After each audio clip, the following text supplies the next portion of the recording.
এইবার কিন্তু ইরান জায়গা মতো আঘাত করছে, এটাই দরকার ছিল।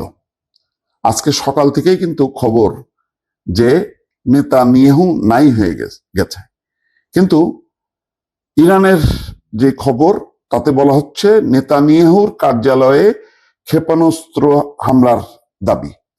এখন এই হামলার ফলে নেতানিয়াহুর কি পরিণতি বা পরিস্থিতি এখনো পরিষ্কার না।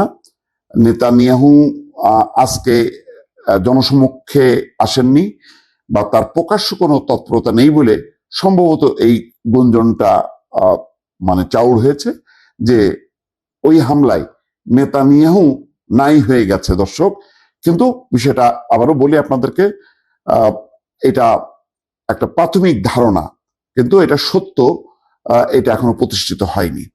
ইসরায়েলি প্রধানমন্ত্রী বেনিয়ামিন নেতানিয়াহুর কার্যালয়ে ক্ষেপণাস্ত্র হামলার চালানোর দাবি করেছে ইরানের বিপ্লবী গার্ড বাহিনী আইআরজিসি।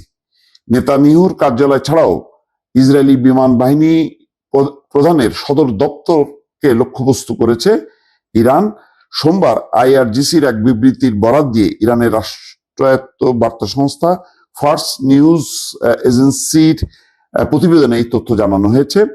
আইআরজিসি বলেছে ইসরায়েলি প্রধানমন্ত্রী বেনিয়ামিন নেতানিয়াহুর কার্যালয় এবং ইসরায়েলি বিমান বাহিনী প্রধানের সদর দপ্তরে ক্ষেপণাস্ত্র হামলা চালানো হয়েছে। বিবৃতিতে বিপ্লবী গার্ড বলেছে ইহুদিবাদী শাসক গোষ্ঠীর অপরাধী প্রধানমন্ত্রীর কার্যালয় এবং তাদের বিমান বাহিনীর কমান্ডারের সদর দপ্তরে হামলা চালানো হয়েছে।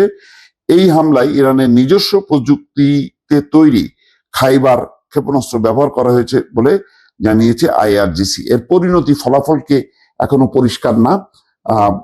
নিশ্চয়ই যদি নেতানিয়াহুর চরম পরিণতি হইতো তাহলে এতক্ষণে হয়তো সারা বিশ্বে খবর ছড়াই যেত এবং পশ্চিমা গণমাধ্যম হয়তো প্রচার করত। তবে যেহেতু ইরানের পক্ষ থেকে বলা হচ্ছে এর সত্যতা আছে, এখন শুধু কি মানে কার্যালয় ক্ষতিগ্রস্ত হয়েছে, বিমান বাহিনীর প্রধানের সদর দপ্তর ক্ষতিগ্রস্ত হয়েছে, নাকি লোকজন খোয়া গেছে? বিশেষ করে সবচেয়ে এখন সারা মুসলিম দুনিয়ার প্রধান শত্রু নেতানিয়াহু খতম হয়েছে পরিষ্কার না। তবে যদি নেতানিয়াহুর চরম পরিণতি হয়, এইটা হবে ইসলাম বা মুসলিম বিশ্বের জন্য সবচেয়ে বড় আনন্দের খবর এবং এটা একটা নজিরবিহীন একটা ঘটনা হবে নিঃসন্দেহে। কারণ পুরো মিডিল ইস্টের অশান্তির মূলে হচ্ছে ইসরায়েল এবং তার প্রধান হোতা হচ্ছে নেতানিয়াহু। নেতানিয়াহুর হাতে দগদগে রক্ত, যাকে আন্তর্জাতিক অপরাধ ট্রাইব্যুনাল ইতিমধ্যে তাকে দণ্ড দিয়েছে এবং যেখানে তাকে পাওয়া যাবে তাকেই অ্যারেস্ট করা হবে। গণহত্যার দায়ে তিনি অভিযুক্ত এবং শাস্তিযোগ্য অপরাধ তিনি করেছেন এবং এখন নেতানিয়াহু রক্ত ঝরাচ্ছে খোদ ইরানে এবং সেই ইরানে প্রথম হামলায় প্রায় 150 ছোট ছোট মেয়ে, শিশু মেয়ে যারা শিক্ষার্থী, তারা কিন্তু হত্যার শিকার হয়েছে। কত বড় নৃশংস কাণ্ড!